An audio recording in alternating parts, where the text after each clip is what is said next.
čast i zadovoljstvo što u ime kluba profesora emeritusa našeg univerziteta imam čast i priliku da pozdravim, a onda i da saslušam predavanje našeg dragog gosta, profesora doktora Isaka Adižesa.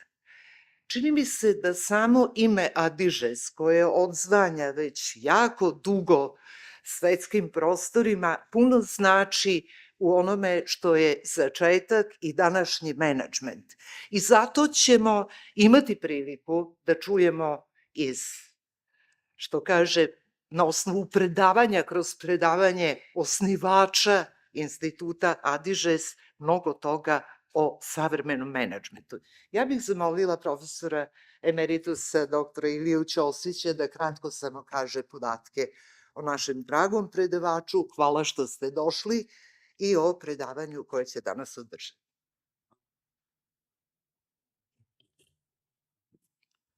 Dame i gospodo, poštovani profesore Adižes, hvala vam što ste došli u ovom broju.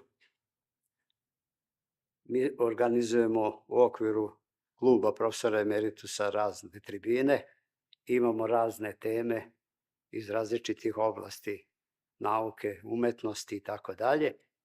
Danas je tema iz naučne oblasti menadžment, ja bih rekao iz industrijskog inženjerstva i inženjerskog menadžmenta. To je u stvari nauka koja se bavi organizacijom, projektovanjem, organizacijom i upravljanjem preduzeća. Metode, principi, tehnike koji se razvijaju u okviru te nauke mogu da se primenjuju, iako nisu primenjivi, onda nisu nikakvi, u različitim vrstama preduzeća koje proizvode materijalne, nematerijalne proizvode, u preduzećima od malih, mini, srednjih do velikih korporacija. Kako profesor Adižes kaže, od pojedinca, od porodice, političke partije do države. I upravo tako o tome ćemo danas i govoriti. Znači, videli ste, tema je zdravo preduzeće, uspešno preduzeće. A predavač je profesor Adižes, pa prosto kratko, da je profesor dr. Isak Calderon Adižes jedan od vodećih svetskih eksperata u oblasti menadžmenta, izlazeći iz okvira tradicionalnog konsaltinga, dr. Adižes je stvorio jedinstvenu metodologiju kojom se održava zdravlje organizacija umesto da se leče samo njihove bolesti. Ja sam profesoru Guduriću rekao da ćemo mi danas pričati i medicinskim temama, koja omogućava upravljanje ubrzanim promenama sa izuzetnim rezultatima. Profesor Adižes je bio uspešan konsultant premijerima i članovima vladinih kabineta i profesoru Zelenoviću kada je bio predsednik vlade. Profesor Adižes je bio konsultant. Verovatno će on u tome nešto reći. Kao i brojnim kompanijama u svetu, od malih start-up kompanija do onih najvećih koje su na onom Fortune 100 listi najuspešnije. Profesora časopis Leadership Excellence žurnal ga je proglasio za jednog od 30 najboljih lidera mislilaca Amerike, a časopis Executive Excellence žurnal za jednog od 30 najboljih konsultanata u Americi. Držao je predavanje u 52 zemlje, pred više od 100.000 rukovodilaca, predavao je, kao što ste videli, na univerzitetima Stanford, Columbia, radio je i na UCLA univerzitetu i njegove knjige su prevedene na 51 jezik. Za svoj doprinos menadžmentu u teoriji i praksi nagrađen je sa 21 počasnim doktoratom, 2 počasna državljanstva i čak ima i činove u vojsci. Izabran je za člana Internacionalne akademije za menadžment i imenovan je za počasnog akademskog savetnika Međunarodne škole biznisa u Rusiji. Osnivač je i predsednik Adižes instituta u Santa Barbari, sa velikim međunarodnim ugledom, zahvaljujući primjeni metodologije sa njegovim imenom u oblasti obrazovanja i konsaltinga, i u Novom Sadu imamo više od 30 godina takođe institut ili ogranak tog instituta. I samo da vam pročitam mišljenja određenog broja, kažemo, poznatih ljudi u oblasti menadžmenta. Kažu ovako: oblast zdravlja organizacije, čiji je Isak Adižes pionir, jedan je od najznačajnijih frontova menadžmenta u američkom biznisu danas. Zatim, Adižes nam je pomogao da rešimo i strukturne i funkcionalne probleme koristeći trenutno najnapredniju metodologiju na svetu. Adižes je jedan od istinski velikih inovatora našeg vremena, prodire u srž onoga što je potrebno da bi se izvršila efektivna promena u organizacijama. I Ken Blanchard kaže: Adižes je najbolje čuvana tajna u Americi. Otkrijte ga, što pre to učinite, pre će vam biti bolje.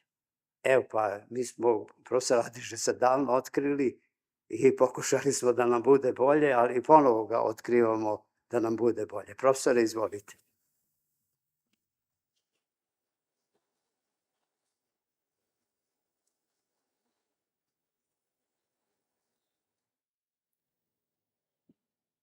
Hvala zahvaljujem se na poziv, da ste mi dali mogućnost da delim sa vama moje iskustva i znanja od više od 50 godina, ali da znate da je sve to počelo ovde. U staroj Jugoslaviji, ja sam do mene poslao Kolumbija univerzitet, da dođem da vidim šta ovo radi tamo samoupravljanje, uzeli čitav sistem svetski i naopako okrenuli ga na gore, na dole, pa vidi šta se to dešava. I ja sam to napisao moju doktorsku disertaciju od toga i tako je počela moja metodologija. Tako da mi je vrlo drago da se vratim ovde i da vam kažem šta se desilo za ovih 50 godina. Šta se razvilo i šta sam naučio prvo od vas i onda zašto je to propalo i šta možemo da radimo u budućnosti, pošto je to bila, nažalost, promašena prilika. Hoću da se unapred izvinim da moj srpski jezik nije na nivou jednog profesora, pošto ja sam otišao iz ove zemlje za Izrael kad sam imao 11 godina života, tako da je moj jezik se zaustavio na klikerima, tako da neki put mi fali neke reči i nisam na nivou profesora govoreći, ali bolje bi da govorim na srpski nego na engleski. Ajde da počnemo.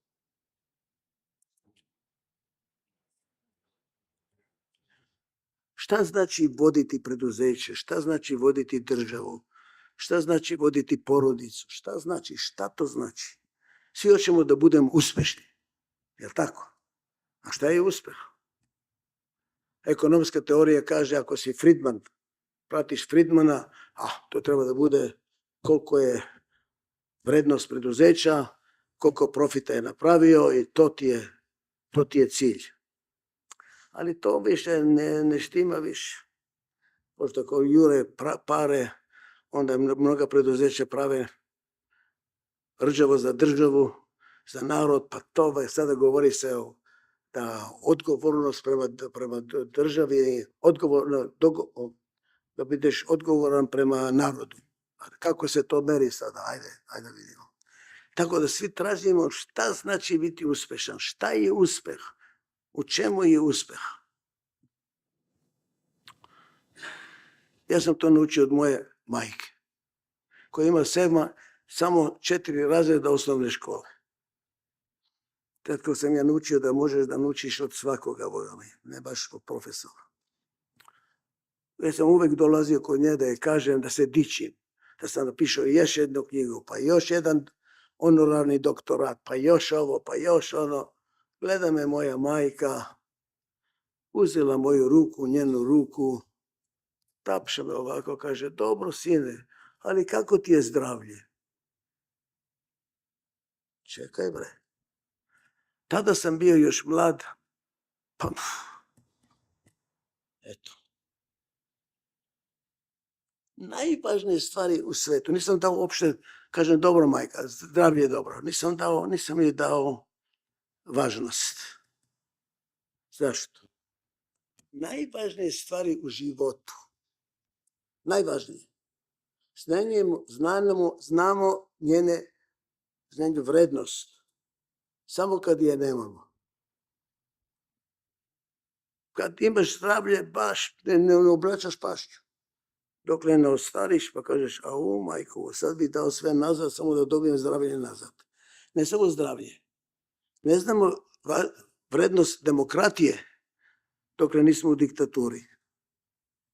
Ne znamo važnost ljubavi dok je nemamo. Ali to je najvažnija stvar, je zdravlje. Zašto? Zašto je zdravlje najvažnija stvar? Pošto svi hoćemo da budemo uspješni ne u kratkom roku, nego i u dubokom roku. Lako je biti uspješan u kratkom roku ako pokvariš zdravlje. Ali ako nemaš zdravlje, onda nećeš biti u dugom roku. Da budeš uspješan u dugom roku je vrlo važno očuvati zdravlje sistema. Da li je zdravlje porodice, da li je zdravlje preduzeća, da li je zdravlje države ili pojedinca. Zato, šta je uloga vođe? A tu imamo probleme sa rečima vođe. Imamo rođe, menadžment, rukovodioc, upravitelj, ne znam o čemu govorimo. Svi oni koji vode, koji kako god hoće da ih zoveš. Šta je njihov uloga? Šta je uloga roditelja? I oni vode. Uloga je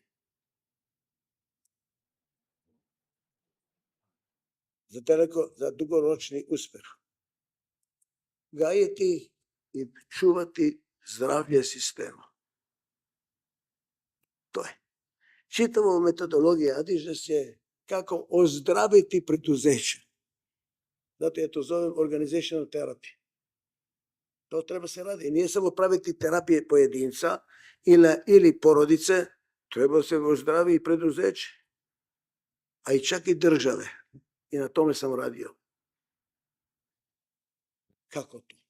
Treba da razumemo sada šta utiče na zdravlje. Šta to znači zdravlje? I baš me interesira šta misli ovdje doktor, ima neka ovdje u vas je doktor medicine, baš me interesira. Možda govorim sa nekima iz medicinske profesije, baš da vidim kako to se primjenjuje iz psihologije, zdravlje čoveka, zdravlje porodice, zdravlje fizičko. Vidim da ima neki možda zajednički imenik.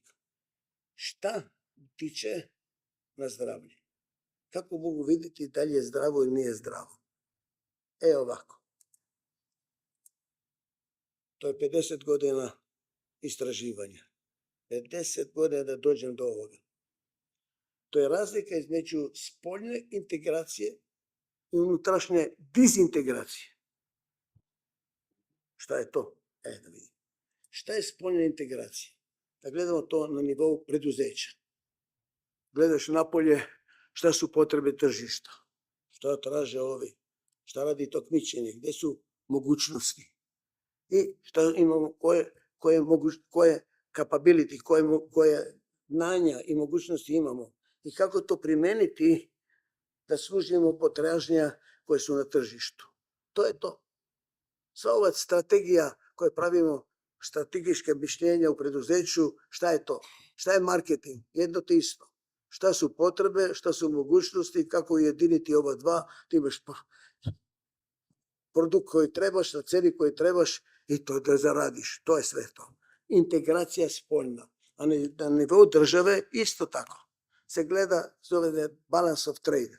Koliko izvozimo, koliko uvozimo, koliko dugujemo, kako se uklapamo u svetsku ekonomiju. I to te isto.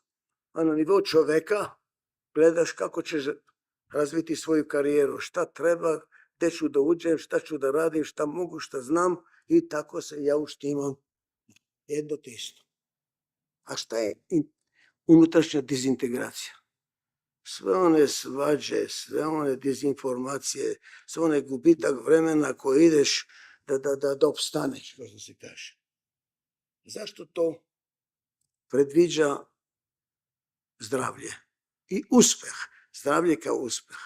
Pošto znamo iz fizike da je energija ograničena. Nema perpetuum mobile. Neograničena energija, nema vatra. Ima toliko energije, tačka. Ima oni koji imaju mnogo energije, ima oni koji imaju malo energije, ali svi imamo ograničenu energiju. Što sam ja pronašao, možda i drugi, ali to sam ja razumeo, da prvo prednost dajemo energiji da reši unutrašnju dezintegraciju. Ako ima neki višak, idemo na spoljnu integraciju. Na primjer, posvađaj se ti sa tvojim suprugom ujutro. Ajde, koliko energije imaš do ručka, kaži ti meni. Ne možeš da radiš, bre. Oni koji se razvedu prva godina posle razveda ne mogu da rade. Stalno se svađaju se još sa suprugom ili sa mužem. Je li tako? Budi bolestan. To je fizički dezintegracija. Bolestan si, kašlješ, imaš temperaturu, neko dođe, ajde da napadnemo zapad. Pa beži kući, bre, vidiš da nema snage za ništa. Je li tako ili nije? To znači, šta je naš, vidite, iduća stvar, vrlo interesantno. Vidite ove strelice, šta se dešava?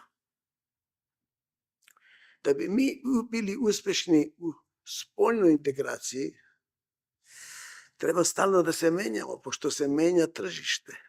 Menjaju se kondicije tamo napolje. Šta smo radili prošle godine ne valja za ovu godinu. Treba da se prilagodimo. Eto vidite, da bi se prilagodili napolje, treba da menjamo nešto unutra.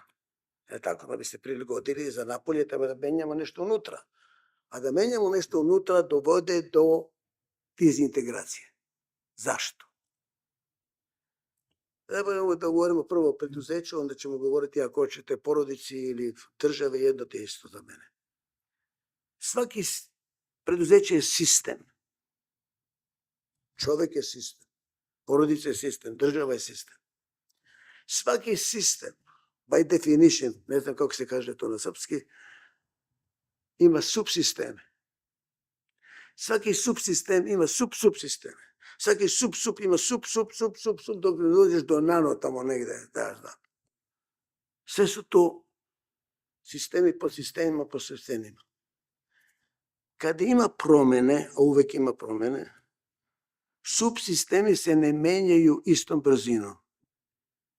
Naprimer, preduzeće.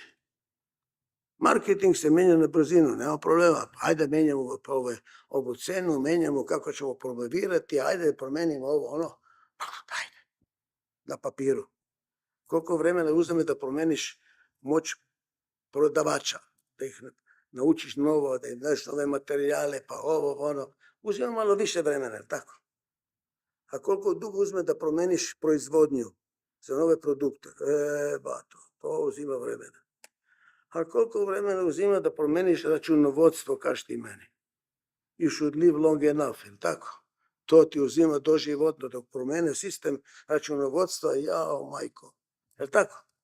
A koliko dugo uzme da promeniš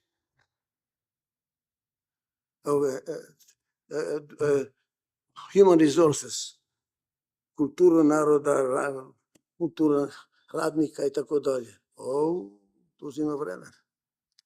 To znači kad ima promene, zavisi koliko su velike promene, postoji dezintegracija. Sistem se raspada zbog promene. Uzmete kuću na moru, raspada se brže nego kuća na planini. Zašto? Tamo je promene su veće i brže. Je li tako i nije tako? To znači da bi se ja uklopio na spoljno tržište, ja tamo se uklapam, među tamo mi se raspada. Šta treba da radim? Treba sada da se okrenem da popravimo ono unutra. Sad sam popravio nešto unutra, slobodio sam energiju, ajde napolje, ajde unutra, ajde napolje, ajde unutra. A šta je to unutra? Zato mi spavamo, drage moji. Ajde ne spavaj ti 3 noći da vidimo kako će ti biti. Nemoj da spavaš nedjelju dana. Šta se dešava kad mi spavamo? Za vreme dana dođe dizintegracija. Jurimo, radimo ko blesavi, dođe noć, ustaneš ujutru, svež. Šta se desilo? Reintegracija. Svi sistemi, organski sistemi spavaju. Čak i ćelija spava. Pošto treba da se reintegriše. A to treba da bude istina i za državu. To treba da bude istina i za preduzeće. Nijedno preduzeće ne smije da raste ovako. Eventualno šta će se desiti? Pašće. Zašto? Gradiš oblakoder na foundations, kako se kaže foundations, na osnovi od 3 sprata. Tako si počeo. Ajde, tržište je dobro, 4., 5., 6., 7. sprat. Šta će se desiti eventualno? Pašće. Preduzeće treba da raste ovako, da se reorganiziramo. Raste, da se reorganiziramo. Ovako. Još bolje. U isto vreme. Jedan deo meseca radimo na spoljni environment, a jedan deo se zaustavljamo, gledamo unutrašnji environment. Sad ću vam dati tip, zove bakšiš za turskom. Pošto to ne svaki put to kažem ljudima, pošto me gledaju kao da sam pao sa meseca. Vi ćete promeniti vaš uspeh u životu. Čujte me dobro. I kvalitet vašeg života ako pravite meditaciju svaki dan. Kako meditacija? Šta ima meditacija tu? Sedim tamo i zevam 20 minuta, ne radim ništa. Ne, šta se dešava? Reintegracija.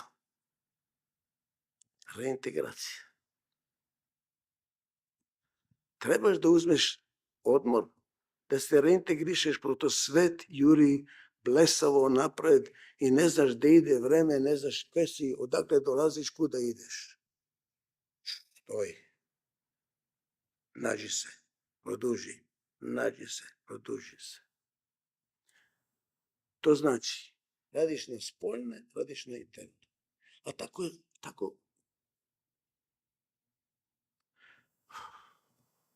tako radi tradicionalna porodica. Ko radi na spoljnu integraciju?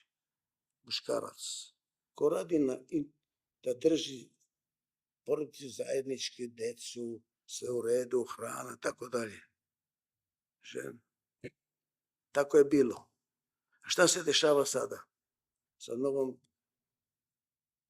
svi rade na external integration, umeđu vremenu šta se dešava internal.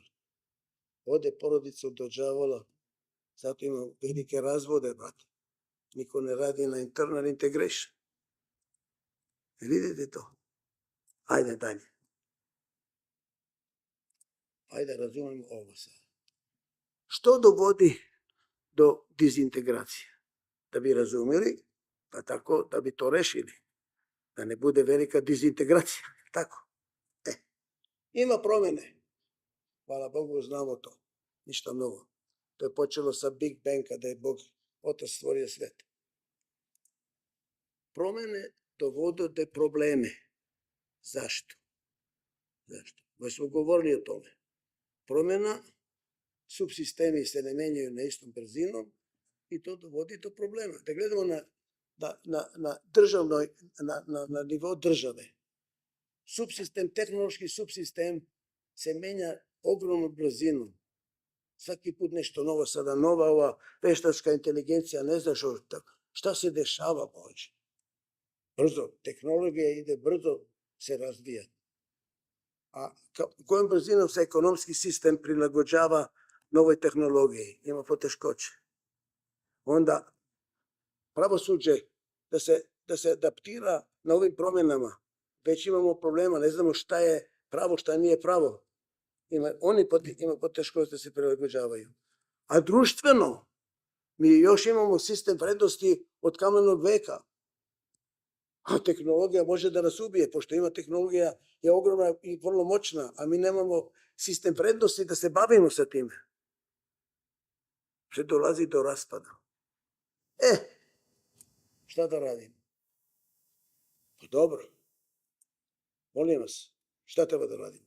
Zaustavimo promjene. Tačka. Nema više promjena, mirna Bosna.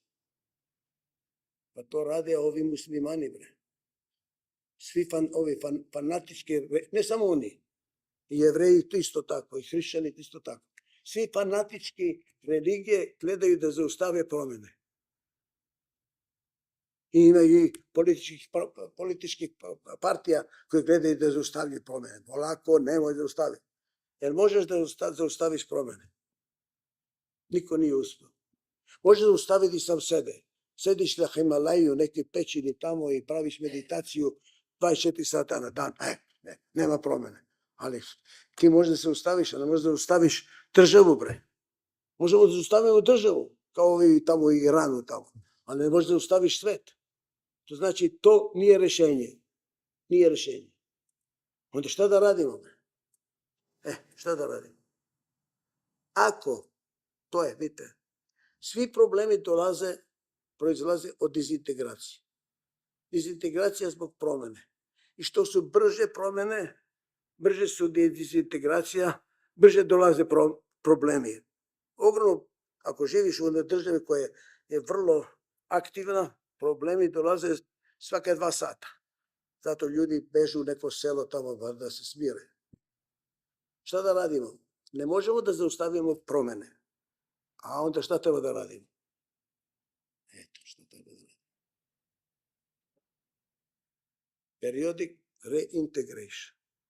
Rešenje je integracija. Šta treba da radi vođa? Šta treba da radi roditelj?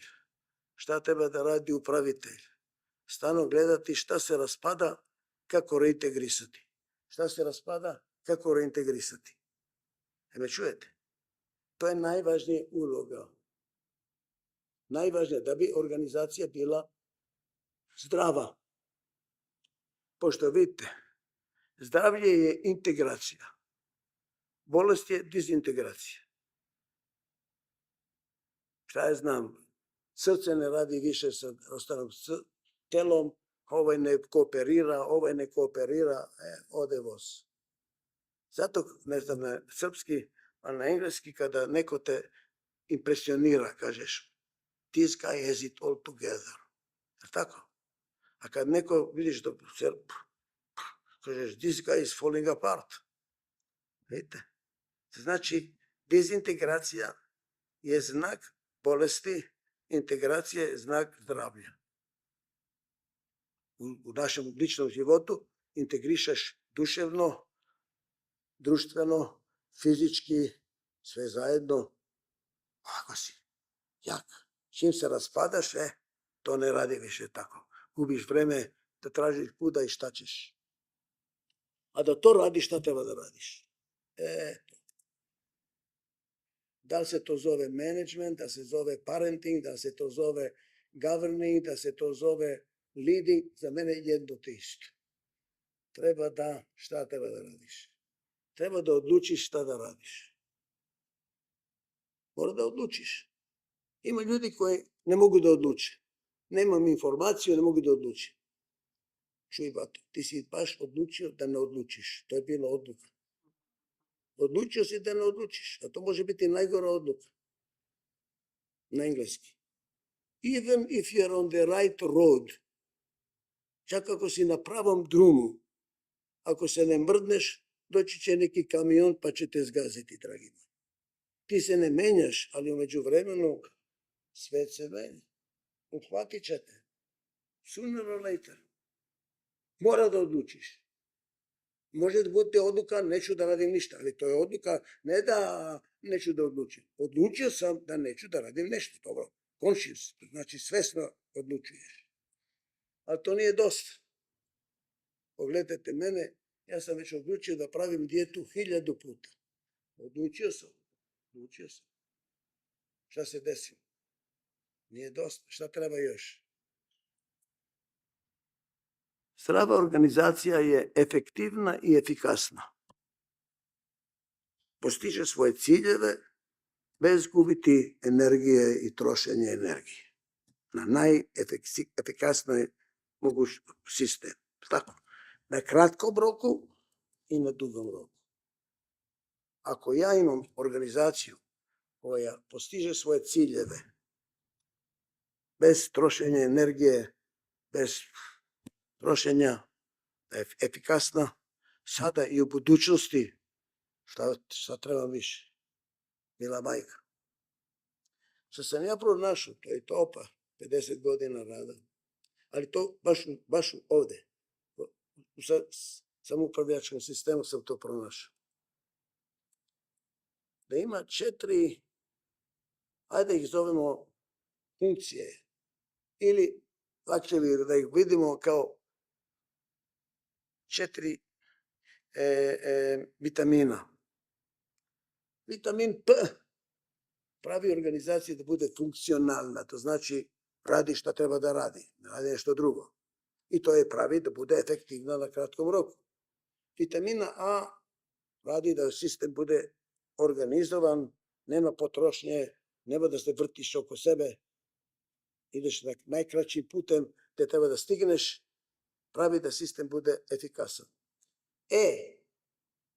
Stvara da sistem se menja, da se prilagođava. Prilagođava se.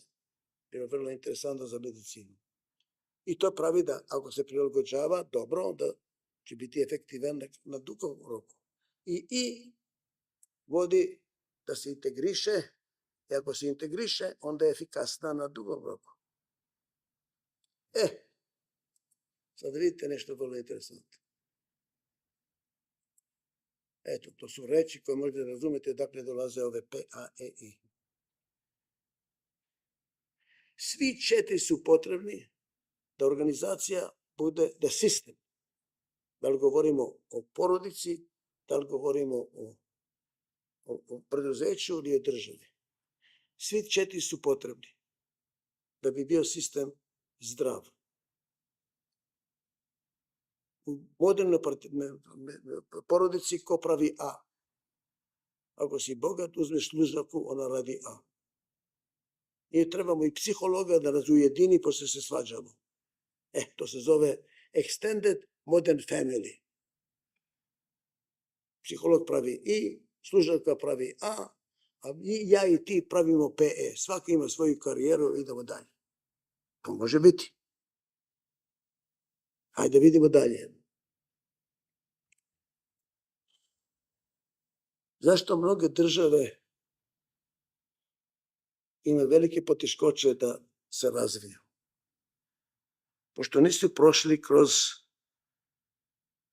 industrijske revolucije.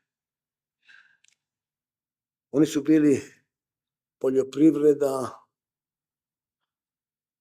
gledaju stoku, tamo nema U poljoprivredi ne gledaš dalekoročno. Oraš, sadiš, bereš, gotovo. Ne gledaš dalekoročno. Nema A, nema E.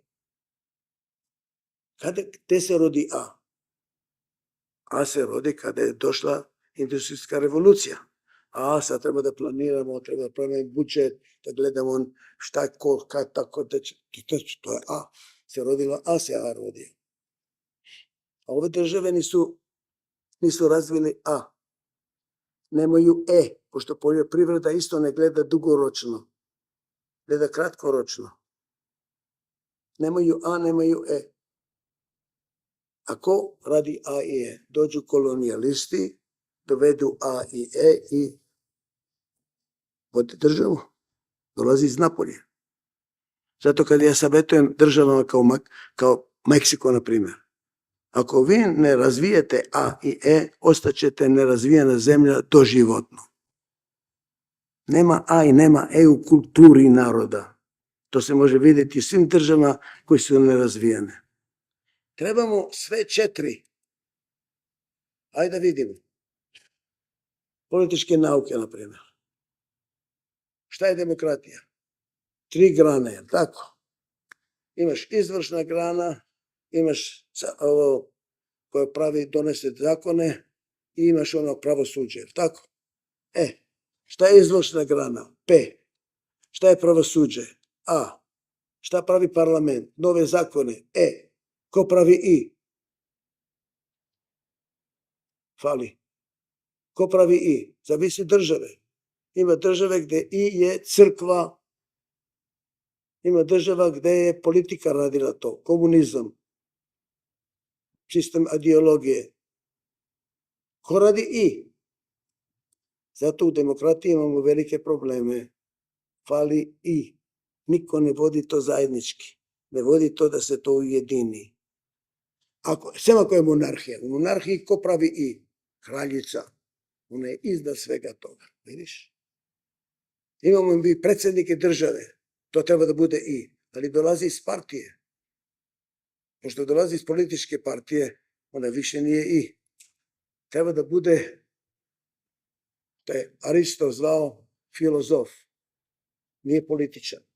On je iznad svega toga i on reprezentira jedinstvo naroda, jedinstvo države. To je što treba da bude ako ideš, tražiš I. Ajde vidimo aplikaciju na familije, već smo govorili. Tradicionalna porodica, muž radi PE, žena radi AI, mirna Bosna. A čim oba dva rade PE, ko radi A? Ode A, Božju mater, sem ako imaš služavku je to sve, tako i to izgleda. Ko radi I? U tradicionalnoj familiji i mnogo I se radilo, deda i baba su radili to. Čekajte za... Danas, ne znam kod vas u Srbiji ili u Americi, deda i baba su u New Yorku, deca su u Miami, unuci su ne zna ko. Nema I, brate. Nema I, sve se raspada. Ajdemo dalje. Biznis. P. Proizvodnja, prodaja. A. Računovodstvo. E. Strategic planning, marketing. I. Treba da bude human resources. Ali ne rade I. Šta rade human resources u personal? Rade A. Fali opet I. Kada znate da je, kako se kaže, secret, tajna uspeha je u I. Kada nema I, sve se raspada. Sve se raspada. Čujte dobro, I. Hajdemo dalje. O psihologiji, u ove knjige. Eto.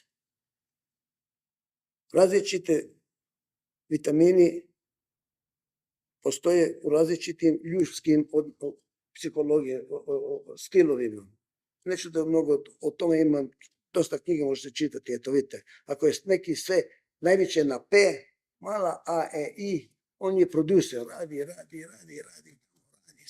Workaholic. Ovo je administrator. Samo dođe na vreme, idi, nema da praviš talase, sve da bude red. Vodi red. Ima ideje, svaki dan nova ideja. Ja čuti, molim te, daj da radimo, čuti malo. Evo ga. Samo gleda ko šta hoće. Na primjer, gledamo prozor. Gledaš prozor. Ima priroda tamo. Različiti ljudi vide različite stvari. Vidi planine, oblake, reku, vidik, to je to je ovaj Ne da neko. A vidi da je prozor prljav. Tako. P ne vidi ni prozor da je prljav, ni prirodu. Nego pita se kako otvaraju ovaj prozor, majkovu, kako ga čiste, razumiješ? Funkcionalnost prozora. A I ne gleda prozor, gleda ove trojica. Šta vi gledate? Vidite? Neću da mnogo o tome, pošto vreme leti, a bojim se da ću, da ima vreme. Ajde. A kada uzmeš dvo zajedno, a to je osnivač preduzeća.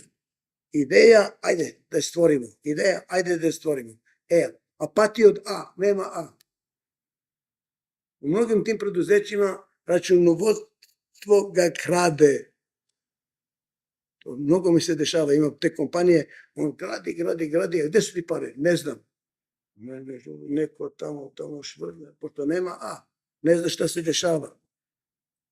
Eto, viš, kada uzmeš zajednički, a ovo ti je vojnički komandant, PA, radi, to ti kaže, nema mrdanja, tako treba da bude. Dobro.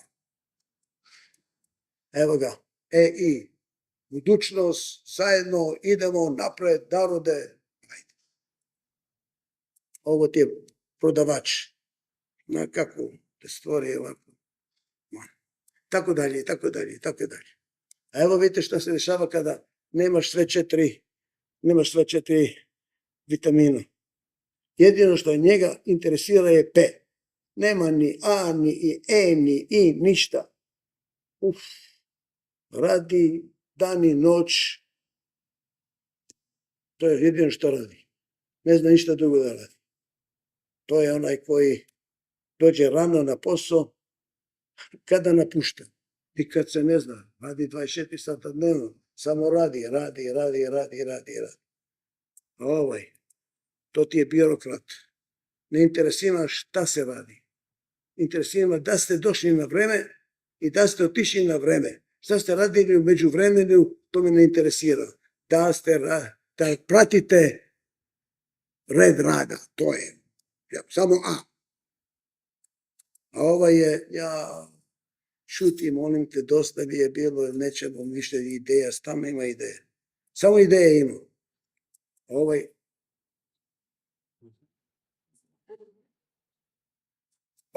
je mrtav, ništa. To su najopasnije. Ove 4 nule. Svaki od onih drugih 4 ima tipični neko da se complain, da se žali.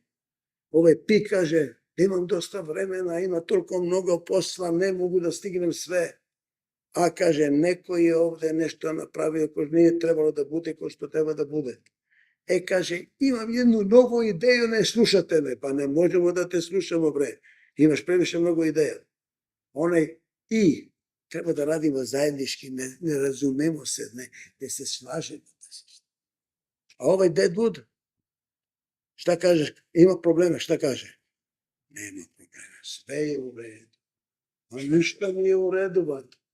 Sve je u redu. Ne brini se, sve je u redu. Zašto? Boji se da ako ti kaže da je nešto nije u redu, značiš da je on kriv pa će da ga otpustiš. Tako on krije sve. Sve je u redu. Nema problema. I on se širi. Pošto čim on crkne, šta se dešava ispod njega? I oni crkavaju. Pošto se oni ne menjaju i on se ne menja, to se širi. Ajde, idemo dalje. To su sve tipični stavovi. Zbog toga, da vidim gde je ovo bilo. Dobro. Šta trebamo?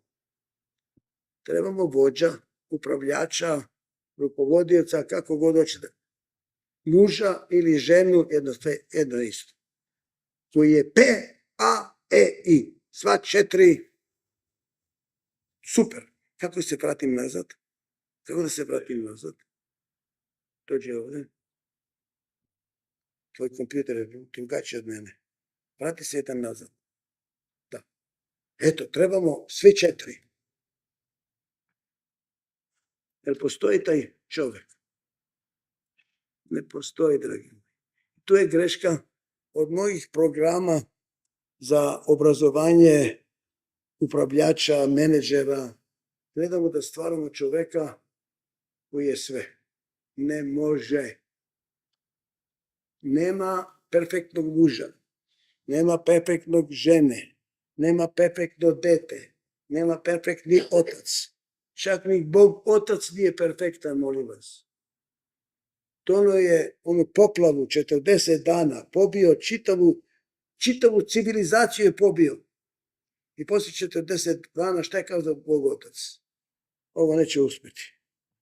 Ne radi. Pogrešio sam. Bog Otac priznaje da je pogrešio. A ko smo mi da smo mi bolji od Boga Oca, molim vas? Ima neki koji misle da su bolji od Boga Oca. Ima. Budala. Ne možeš da.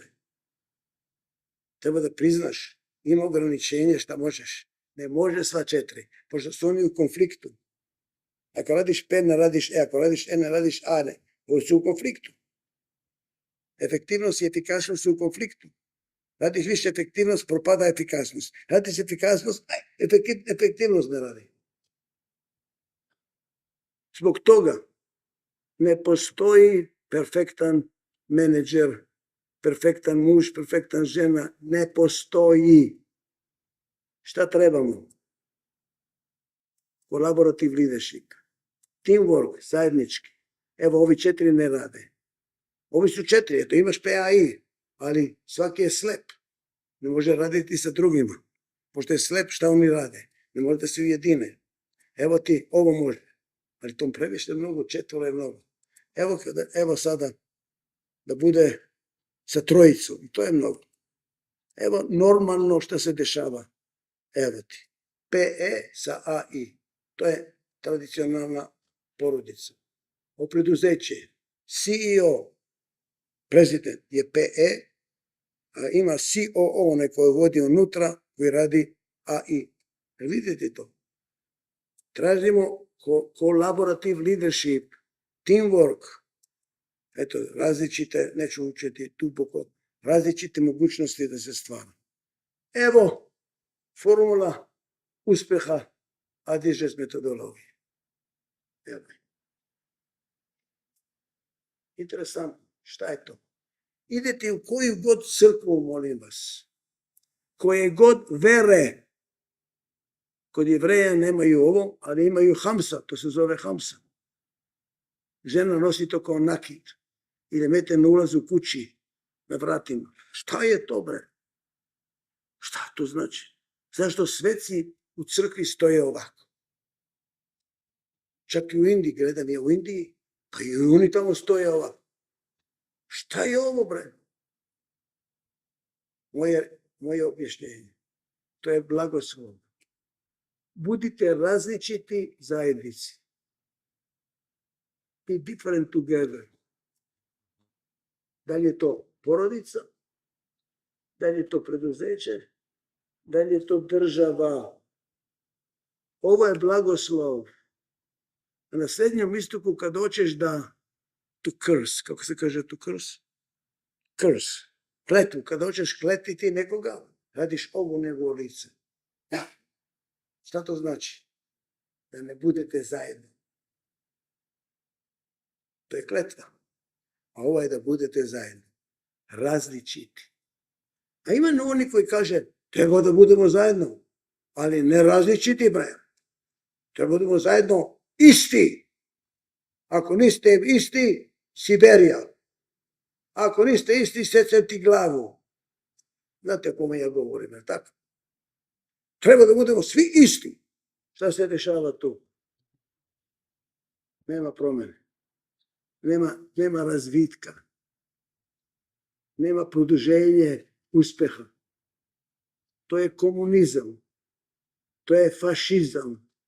To je nacionalizam, slepi nacionalizam. To je fanatička religija. To su to. To nije blagoslov. To je kletva. Ovo je blagoslov. Različiti, ali zajedinjeni. Zašto?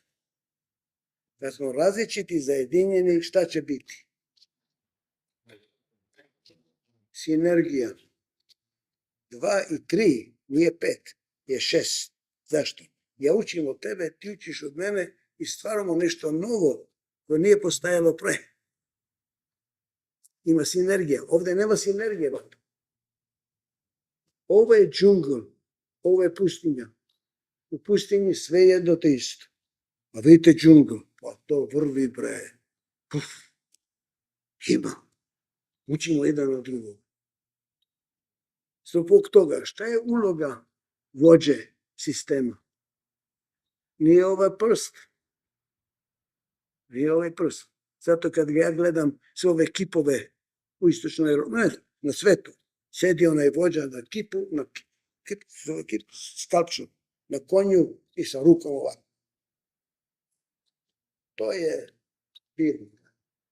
Tako vodiš revoluciju. Kada je mlada organizacija, nema demokratije. Radi što ti kažem da ideš da spavaš. Neću da spavam, mrš. Spavanje, nema tu demokratija sada. Dete bre. Mala organizacija, mlada organizacija. Što ja kažem, tako će treba da bude. To znači ima mjesta za diktaturu. Kada je mlado, nećemo sad demokratski da vodimo to. Pošto ne znamo šta radimo. Počeli smo, ne znam šta radimo, brate. Neko treba da odluči tu. Ali čim je organizacija malo veća i starija, nećeš voditi tvoje dete po 40 godina ovako. Pa mam posao, neće da dođe kući više, tako. Šta treba da radiš? Treba da promeniš tvoj stil odavde na šta? Na ovo. Ovo je vođstvo. Zašto? Stvara ruku. Ako nemaš palac, nema ruke. Interesantno sam govorio sa nekim surgeon, onim hirurgom.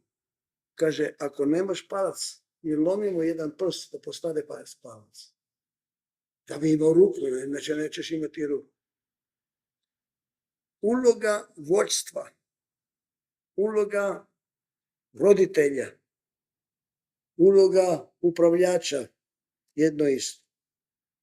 Imati zdravlje organizacije, a to znači ujediniti različite mogućnosti da rade timski.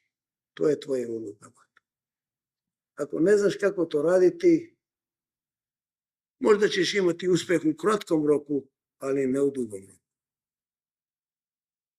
I neki kažu, uspeh je preduzeća imati dobre ljude. Ja sam vidio mnogo preduzeća da su ljudi odlični, ali ne radi, propada preduzeća. Zašto? Ne podudaraju se. To isto porodicama. Ona je divna žena, bre. On je divan čovjek. Ne radi. Sistem ne radi. Kultura ne radi. Odnosi ne radi. Treba da praviš fokus na odnose, ne samo na komponente sistema, nego odnosi sistema treba da rade to ko što treba. A to je uloga vođe. To je uloga roditelja, to je uloga vođa države. To je u mojim knjigama. Ajde da idemo dalje. Ali oni su u konfliktu. Onaj koji radi P. Nemoj da mrzi sastanke, to zna Boga. Ja gubimo vreme na sastancima, imam toliko mnogo šta da radim, normalno možeš da ga poznaješ, time sedi na sastanku i na kompjuteru radi. Pošto ovo što je gubiti vreme, ima mnogo što drugo treba da radi. Radi na kompjuteru ili radi sa ovim telefonom. On neće da dođe dockan, da pušta rano i radi na kompjuter na sastanku. Nije na sastanku uopšte. Nema vremena. A je drugačiji. On hoće da ima sastanke 3 puta nedeljno, 3 sata i jao, svi sede tamo se znoje, sve neke dangube tamo, neke detalje, pa jao, Bože mili. To kaže, organizacija se bankrotira, ali na vreme, razumeš? To nije. Ajde onda da idemo sa E. On voli sastanke, nikad ne zna kad će to biti. Dođe mu ideja. Sastanak, svi brzo do ovde. On je najopasniji kad se brati sa odmorom. Jao, ima listu ovde do tamo. Svi sad, jao, šta sad? Gde ćemo sada? Opet jurimo, ne znam, ko zna šta će da jurimo. A i ne govori, samo gleda. To govori šta kaže, zašto kaže. Nismo istine. I mnogo puta se ne volimo mnogo. I kako ćemo raditi kao tim? Vrlo je lako da bude ovako. Kako da radimo kao tim? Šta je tvoja uloga, bato? Šta je tvoja uloga? Eto, pošto smo različiti, bit će konflikta. Svi ovi koji studirate organizacionu psihologiju, da tražite harmoniju, zaboravi, ne postoji. Može da imate harmoniju ako zaustaviš organizaciju. Čim počne da ima promene, ode voz. Ne možeš. Što je različiti, svaki gleda drugo stvari. Svaki traži druge stvari. Pa šta da radimo sad? A konflikt nije samo u donošenju odluka. Eto, još gori konflikt. To se zove kapi, ne mogu da uđem duboko u tome. To je da doneseš svi oni koji su potrebni za sprovođenje odluke da budu u saglasnosti. Kako to? Treba da bude zajednički interes. Kada ima zajednički interes, može da se sprovede. Zato trebaš da imaš zajednički interes. Sindikat, zajedno sa upravljanjem, zajedno sa, šta ja znam, koga god trebaš. Ajde da radimo zajedno, bato. Kako ćemo raditi zajedno? Pošto imamo zajednički interes. A toga nema. Dobro jutro. Lepo je imati zajednički interes. Može imati 1 dan, 2 dana, 3 dana, 1 nedelja. Sa vremenom to se menja. Čak i u porodici. Uzeli smo se, velika ljubav, posle 7 godina ti hoćeš ovo, ja hoću ono, a ovo majko nije više ono što je bilo. Promjena donosi do nezajedničkog interesa. Svaki ima svoj interes. Sad imamo konflikt. I šta ćemo sad? Unutrašnja disintegracija ide u nebo. Sve se zaustavlja, organizacija pati i gubi se. Ili država se gubi. Šta da radimo sada? Konflikt može bude destruktivan.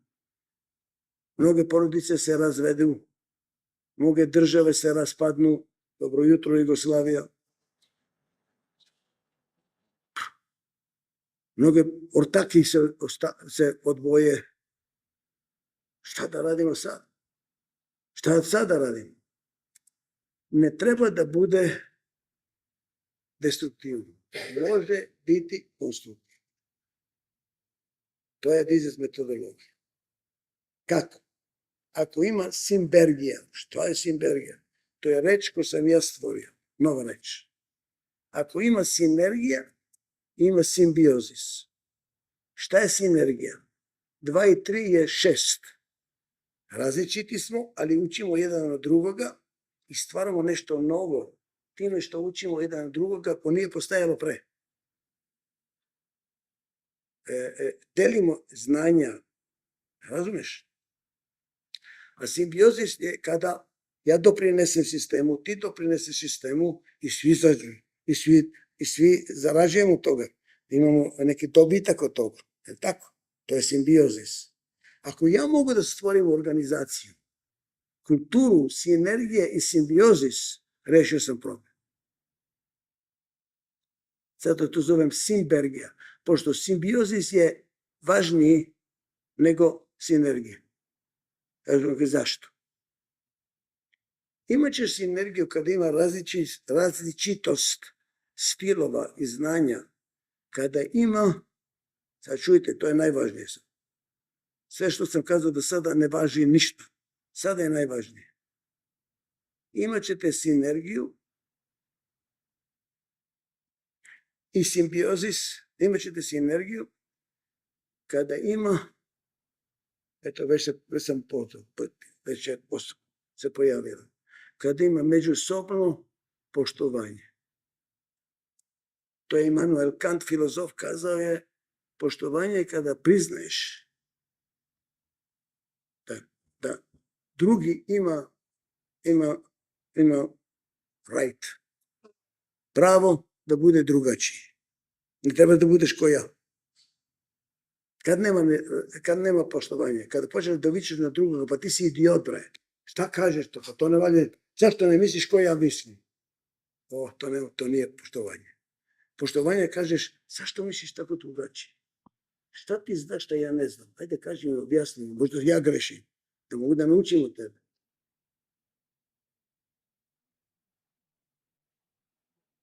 Koliko vremena imam da mu kažem jedan vic?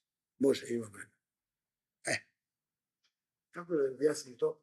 Pošto ljudi se ne sećaju mojih predavanja, ali mojih viceva se sećaju doživotno. Ajde. Jedan otac imao je 2 sina. Jedan sin je bio totalni pesimista. Ja mrzim život, sve je rđavo, ovo ne valja, ono ne valja, stalno nešto kudi tamo, jao. A drugi sin, totalni optimista, sve je divno, nema problema, ajde. I on odlučio otac da ih da malo popravi ne karakter, stil sa iskustvom. Ne da predaje, nego iskustvo. Uzeo je dete koje je pesimista, meto ga u jednu sobu sa najlepšim i najboljim igračkama koje dete može da sanja. Da vidi da život može biti divan, bre čoveče, šta plačeš čitav dan. Vidi, život je pun igračka, igraj se, bre sine. Uzeo optimista, izvinite malo, ne znam kako drugo reći da uzmem, napunio sobu sa govnom od konja do kako se kaže ovo, ne kolena, do ono prve 20 cm. Da mu kaže, čuj sine, živo možda bude full of shit, znaš, nije to sve najbolje, budi meno više realan. Posle neko vreme dođe da vidi šta se desilo. Sedi on je pesimista na sred sobe, plače, zašto si me metao u takvoj situaciji, toliko mnogo igračka, ne mogu da se odlučim koji mi rešio da se igram, ja koliko patim, ne daš mi život. Mi odlučujemo da smo srećni ili ne, da znate to. Mi odlučujemo. Ovo odlučuje da će biti nesrećan i uvek će naći razlog da bude nesrećan. Uvek. Po šta ga radi, znači će te bude nesrećan. Ode kod optimista, onaj tamo sa lopatom, meri ono govna, čisti sobu, peva, žviždi, sav je srećan. Kaže, sine, ba, zašto si toliko srećan? Kaže, sa toliko mnogo govnom treba da bude neko zdreben ovde negde. There must be a horse around here somewhere. Kada ti dođeš u sukob s drugima koji misli drugačije, nemoj da gledaš da ste ne u sukobu. Traži ždrebe. Traži konja, bre, čoveče. Zašto si ti nisi u saglasnosti sa mnom? To znači da znaš nešto što ja ne znam. Ajde me nauči me, bre. Ja tražim ljude koji će me nauče. Ti nećeš naučiti od ko pristaje sa tobom. Ako 2 čoveka pristaju na sve, jedan od njih nije potreban. Nije potreban. Ništa ne učio ništa. Učimo ljudi koji ne pristaju sa mnom. Ako ima međusobno poštovanje. To ti je ključ. Ako ima međusobno poštovanje. Ako nema poštovanje, nećeš naučiti ništa i konflikt će biti destruktivan. A šta ćemo raditi sa zajedničkim interesom koji ne postoji? Postoji 1 dan, 2 dana, 1 godina, ali promjenama menjaju se interese. Ne, to je normalno. Ortaci, na primjer, ti imaš decu, hoću da produže preduzeće, ja nemam decu, hoću da prodam. Eto, hoće sutra, šta ćemo sa preduzećem? Kako ćemo to sada da stvorimo da bude pozitivno? Ako ima međusobno poverenje. Šta to znači? Nemamo sada zajednički interes, ali u budućnosti može biti. To znači, ako ti doprineseš i ja doprinesemo, ta budućnost će oblagodariti oba nas. Šta je naš zajednički interes? Dugoročni, ne današnji. Današnji može biti da nemamo, ali imamo dugoročni zajednički interes. To znači, evo, tu smo. Šta je bila razlika između, kako da se vratite? Dvojeve trči pre napred. Ajde. Šta je bila razlika? Zašto Švajcarska nije propala? Trebalo bi. Francuzi, Italijani i Nemci zajednici. O Božju, svaki svetski rat su se ratovali. Različite kulture, bre. Francuzi i Nemci, jao Bože mili. Tako. Ali nije se raspao. Ne samo da nije raspao. Uspješna država. A šta ima, bre? Samo snega, nema ništa. Ni nafte, ni dijamanti, ni zlata, ni rudnika, ni poljoprivrede, ama ništa nema. Samo ima sneg.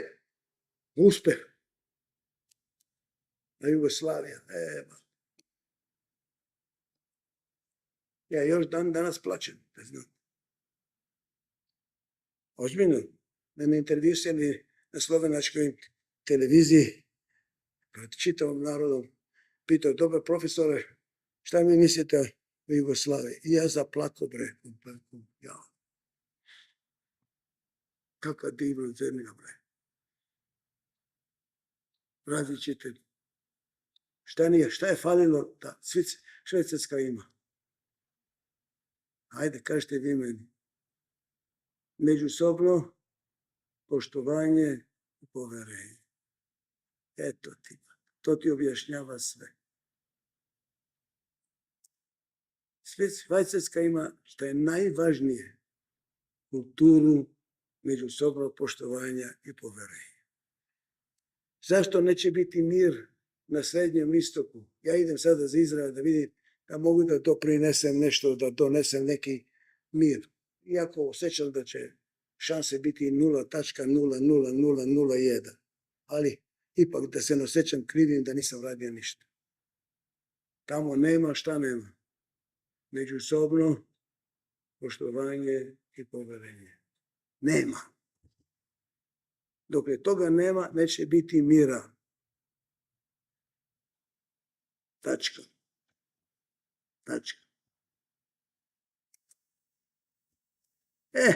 Evo ga. Šta vodi do dezintegracije unutra? Da nema međusobno poštovanje. Ako ja mogu, i to radi Adizes metodologija, u čitavom svetu, hvala, ovdje imamo Southeast Europe, naši saradnici, radimo sa preduzećima, šta radimo? Šta je naš posao? Nije savjetodavanje. To savjetodavanje daju savjete, mi ne dajemo savjete. Mi pišemo nikakve reports. Mi vodimo sistematski stvarati međusobno poverenje i poštovanje. Smanjiti unutrašnju dezintegraciju, a spoljne integracije dovedite McKinsey, koga god doćete da vam kažete šta radite tamo. To je lakše, to je lako. Kako praviti terapiju, organizacijonu terapiju, ujediniti državu, ujediniti preduzeće, to je što mi radimo. To je Adizes metodologija. To je tajna našeg rada. Zašto uspevamo da stvarimo uspeha u preduzećima. A ima mnogi, ko što sam kazao, religije koje rade bez međusobnog poverenja, poštovanja i uništavaju svet. A ima i političke partije koje nemaju poverenje, poštovanje u druge partije. I služe se demokratskim putem da dođu na vlast i šta rade onda? Unište demokraciju. Ja bi njih zabranio. Ako nemaš međusobno poverenje i poštovanje, ne možeš doći na vlast. Ne dopuštam da dođeš na vlast, pošto ćeš uništiti ono što je najvažnije. Služiš se da oni imaju poverenje u tebe i sada kad dođeš na vlast ti uništiš njih, a to ne. To ne dopuštam. I gledam da li vođe, da oni donose odluke koje vode do integracije ili vode do dizintegracije. To je što tražimo. I kako gajiti decu? Opet, najvažnije je da imaju samo poštovanje i samo poštovanje i pouzdanje. To se zove na engleski self-esteem. Da dete bude zdravo. Šta je zdravo? Ima samopoštovanje, ima samopoverenje, gleda sve to ovako.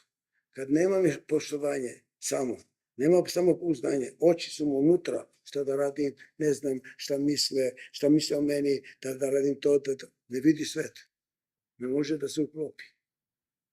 To je najvažnije. U sve šta radimo, šta god radimo, to je najvažnije. Hoću da svršim čak i dalje.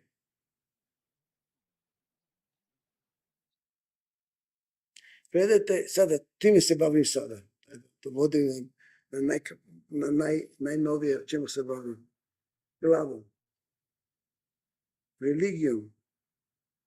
Ako vi gledate, svi osnivači religije, oni su prodavali šta? Poštovanju i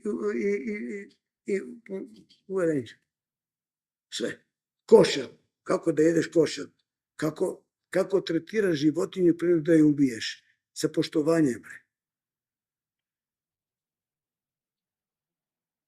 Ima mnoge religije kada ima energija sa međusobnim poštovanjem i opet uverenjem, stvara se sinergija, stvara se simbiozis, stvara se stvar. Stvaralaštvo. To je stvaralaštvo. Vidite, dobro, neću da počnem sa Gospodom Bogom kako je stvorio svet. On nije stvorio ništa. Pogledajte, kaže, čitam Bibliju, kaže, i duh Boga na vodi. Voda je bila tamo. Onda je odvojio vodu od zemlje. Zemlja je bila tamo. Pa šta je radio Bog? Šta je bilo stvaralaštvo Boga? Ovo je red, bre čoveče. Vi ste gore, vi ste dole. Ovo je zemlja, ovo je voda. Ovo je ovo, ono je ono. Ovo je red. I šta je red? Međusobno poverenje i poštovanje. To je. Uzmi ti ove energije. Izvadi međusobno poštovanje i uverenje. Šta ćeš dobiti? Đavola. Energija bez poštovanja i bez uverenja. Đavo. Ima religije u ime Boga služe đavola. Ime Boga. Uništavaju narod, uništavaju sve. Kada se pazimo. To je za mene kompas. I time završavam. Dragi moji, svet je na raskrsnici. Čujte me dobro. Svet je na raskrsnici. Kad smo počeli, bili smo šimpanze. Najjači šimpanza je bio vođa. Posle smo počeli da hodamo, da jedemo kruške i jabuke. Najbolji lovac je bio vođa. Posle smo ostali poljoprivreda. Ko imao najviše koza i krave, bio je vođa. Zajednički imenik je šta? Mišići, snaga, possession. Šta imam? Što više imam dolje. Odande dolazi kolonijalizam. Da ima što više zemlje, što više rudara, što više possessions. Ona je došla industrijska revolucija, mozak je došao u igri. Treba da planiramo, da organiziramo i tako dalje. Danas živimo u postindustriju. Šta je postindustrija? Ovo je najvažnije. Mišići damo u Indiji da rade Kinezi. Mi mozak. Najvrednije kompanije u Americi nemaju ništa. Uber. Nema nijedan auto, bre. Šta ima? Kompjuter. Znanje. Najveći hotel na svetu. Nema nijedan hotel. Airbnb. Najveći hotel. Šta ima? Kompjuter. Znanje. Šta radi Uber? Skuplja informaciju stalno. Šta radi Amazon? Skuplja informaciju. Danas snage je ovde. Pogledajte Izrael. Izrael ima 63% pustinje. Nema ništa, bre. Ništa. Nikakve rude, ništa. Mojses 40 godine je tražio i naše Jedino mjesto gdje nema nafte, pa majku mu bre. Šetao 40 godina i baš to da trafika. Ali zato smo mi pozadni. Ali to je na izmaku. Da me čujete? To je na izmaku. Šta će to uništiti? Artificial intelligence, veštačka inteligencija, uzet će njihovo meso. Pa šta je budućnost? Od mišića na mozak, šta ćemo sad? Ako mi ne gajimo srce, ode svet u Božju vatru. Nemačka nije bila čudo, ne. To je bio uvod u šta će biti budućnost čovječanstva. Žiči, mozak bez srca. To je naša budućnost, dragi moji. Ako mi ne počnemo da stvaramo ovo. To je, a šta je ovo? Ljubav. A šta je ljubav? Integracija. A šta je integracija? Međusobno poverenje i poštovanje. Hvala.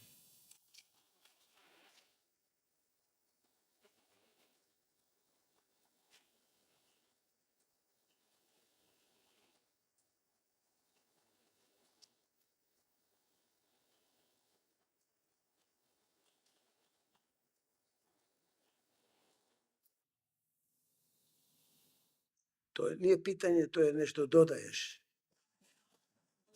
Dobro? Pa da, čuj.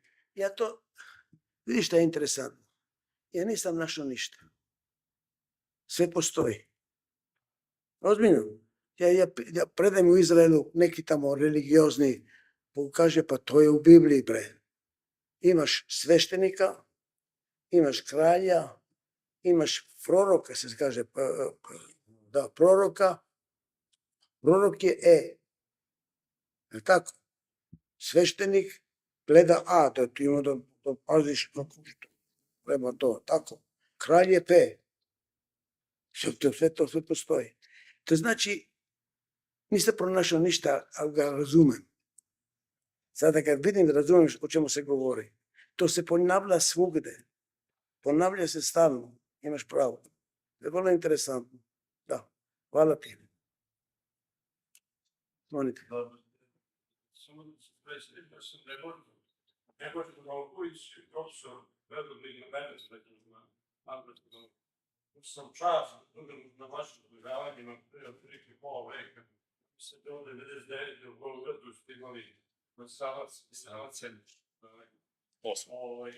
Ja bih jedno pitanje, neću da komentarišem. Ajde, da. Činjenica da danas ste jedno vreme smo imali jedan centar sveta, to je bila Amerika, a sad činjenica da imamo dva centra sveta. S jedne strane Amerika, a drugi je u Srbiji. Šta? Ne je ljubav, rekli ste da ljubav završava komunikaciju. Ne je ljubav. Ko je nosilac toga da ne propadne svet? Ne je ljubav. Kao kad ste rekli, ima na anegdote kad je Polo Stonović doga pa nije pala. Pa je Sova rekao da postane ptica. Što on zna koja je pomagala. Nije rekao kako. Tvrdim da sam razumio. Mislim da me pitate ko će voditi budućnost. Ne ljubav, ko će shvatiti svet. Ko će voditi svet. Ja bih htio govoriti ovako. Ko će voditi, ko treba voditi. To su dve različite stvari.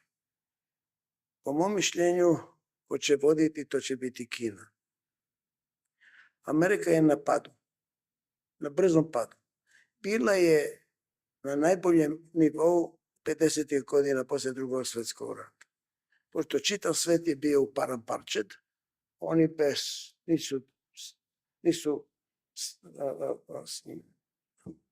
nisu suffer. Nisu patili od toga na svom telu, nije bilo na svom telu, i oni su prodavali svima tako da je to. Amerika je na padu. Ali vidite zašto, da se razumem. to je u jednoj od mojih knjiga koje nisam tu predavao, da svi sistemi imaju etape rasta i raspada koji se mogu predvidjeti. Zato jedan od mojih sanova, ako ću stići, što ima već 86 godina, nisam više mlad, je da napišem knjigu Predvidjeti istoriju. Možeš predvidjeti istoriju, pošto ima svoje etape koje svaki sistem prolazi.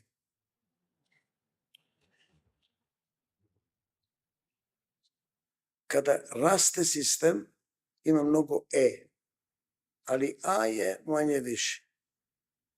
Manji A pati. Kada dođeš na najbolju tačku, to je najbolja situacija, kada A i E su te gospođe. U ravnoteži. Eto. Onda za to trebaš i onda P radi ko Bog. Onda šta se dešava? A raste više i više. Na račun E. To dovodi do birokratizacije sistema. To što se dešava u Americi. Zato Amerika pada. A veći i veći i veći. A razlog tome je promjene. Kada ima mnogo promjene, neko treba da reguliše šta se dešava. Dođe do raspada, treba neko da reguliše. Sistem koji postoji danas, to reguliše Washington. To znači A raste više i više i to dolazi do više i više birokratizacije. I zato se zaustavlja. Ja mislim da Kina ima ogromno mnogo energije. To vidiš, ljudi tamo rade kosivanje i šparaju. Tako ima rate of saving i šparaju i rade. I vrlo su pametni. Oni će imati svoje poteškoće. Pošto i tamo je to je što je bio problem sa samoupravljanjem. Ja sam bio u korespondenciji sa Kardeljom, kažem Kardelju, da znate da će propasti samoupravljanje, pošto ti ne možeš imati demokratiju na nivou preduzeća, a diktaturu na nivou države. To ne podudara se. Ko što Amerika ima demokratiju kobajagi u Washingtonu, a sve preduzeća se vode diktaturski. Pa to ne može. To se ne podudara. Tako isto u Kini danas. Oni gledaju da prave decentralizaciju, da otvaraju tržište, ali to se sve odvodilo, a to će sad, bit će trzavice. Doći će do trzavice. Ali ako to oni prođu to, ima da vode svet. Ko treba da vodi? Oni nemaju i.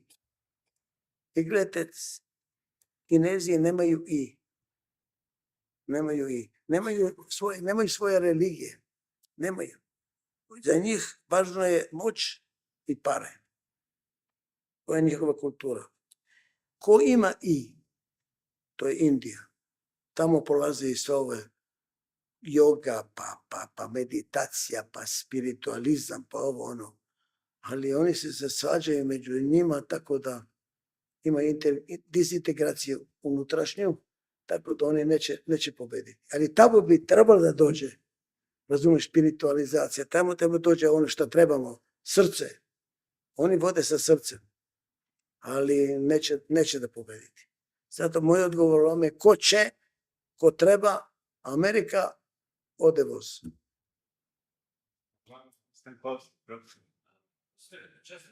Molim te, ja. Čestitam na predavanju, odlično ste bili. Jedno pitanje za vas. Rekli ste, nema savršenog lidera, ali ste naveli neke 4 osobine koje bi učinilo trebali da imaju neke kombinacije. Koji način predlažete da se procene kao lider ima dominantnu osobinu od ove 4 osobine?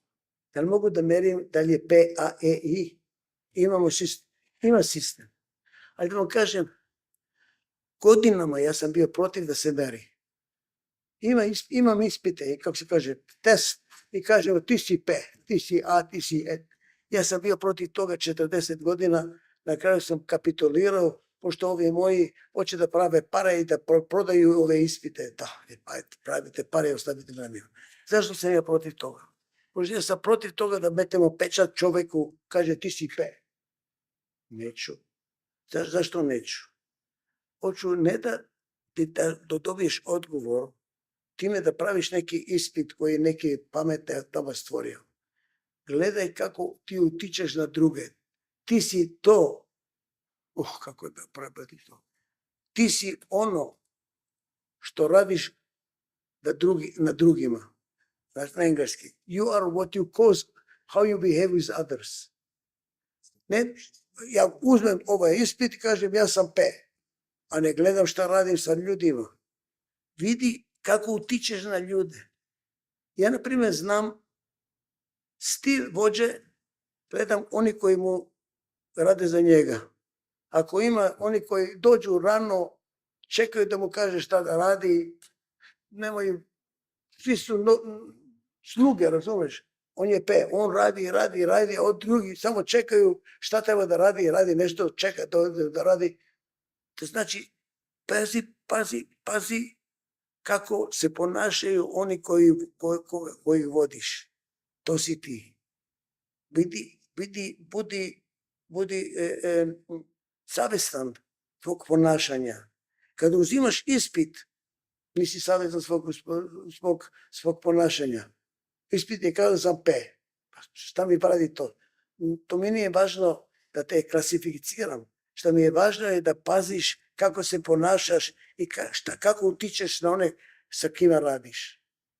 To je gotovo. To je srce. To je srce. Čuj, vrlo važno. Hvala. Da bi otvorio srce, misli manje. Pošto mozak i srce su u konfliktu. Ako misliš mnogo, ne dopuštaš srce da govori. Da srce govori, stani da misliš. Osjeti šta se dešava. Nemoj da misliš. Osjeti šta se dešava.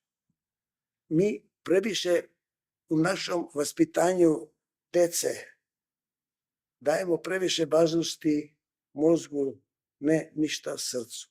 Osjeti šta se dešava. Šta osjećaš, ne šta misliš. Šta osjećaš. A to je najvažnije.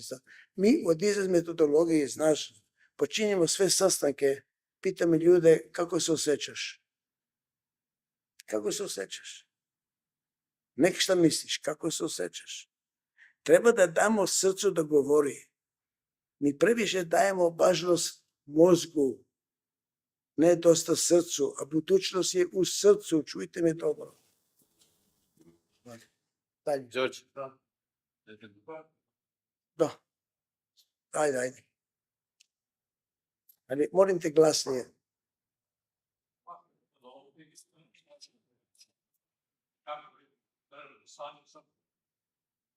Trenutno stanje u srpskom društvu.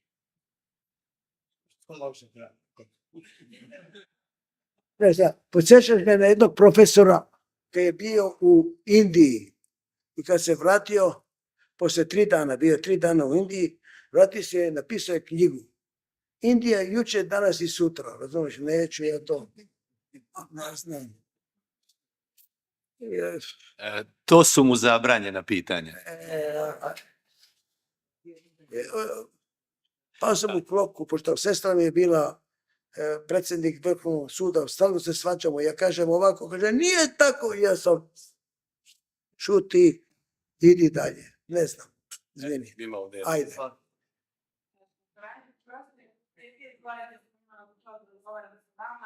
Povodom objavljivanja autobiografije za Radio Televizije Srbije, zadovoljno mi je što sam sad ponovno ovde, tada sam bila odlazi Gorana, da sam sada radim u grupi kompaniji, u Institutu za veštačke inteligencije Srbije. Sad, ja imam jednu drugu. Kako se ja osjećam? Danas ili juče ili sutra? Ne, ja se osjećam dosta dobro, iako imam 86 godina, nisam više, ali osjećam se, ja sam naučio nešto, koliko si star, ako ne znaš koliko si star, koliko misliš da si star, ja mislim da sam 40.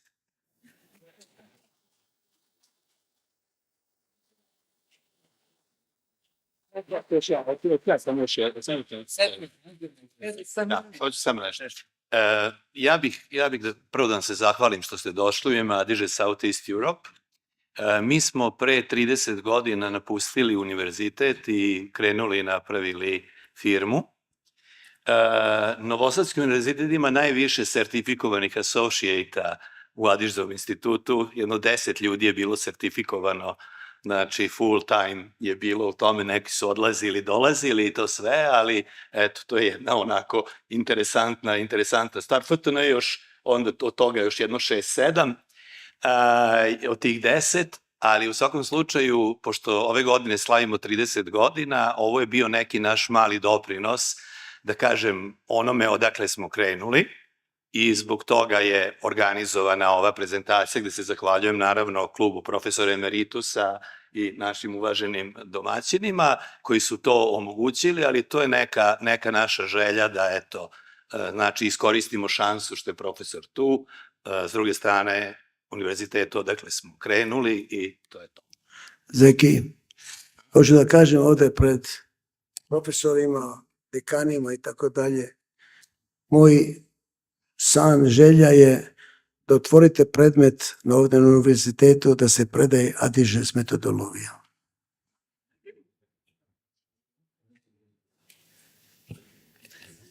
Pa dozvolite mi da još jednom u ime ove brojne publike zaista je zadovoljstvo videti i to sinergiju po različitim aspektima različitih grupa od godina pa do drugih elemenata, da izrazim veliku zahvalnost našem predavaču i Adižes institutu za jugoistočnu Evropu za ovaj zaista izuzetan događaj. Verovatno bi mogli još jako dugo i da postavljamo pitanja i da razmišljamo.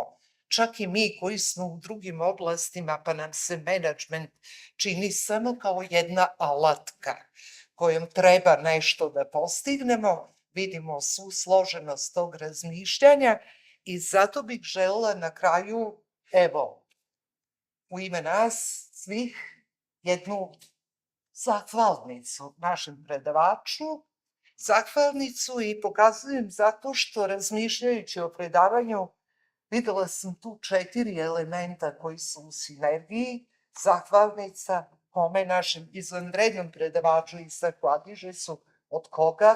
Od kluba profesora emeritusa i univerziteta. 4 elementa, 5. je publika.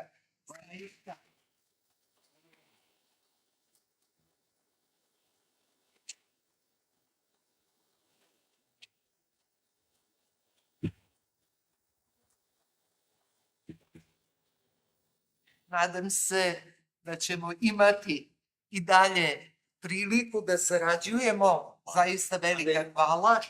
Ako otvorite program Adižes na univerzitetu, vraćam se. Eto.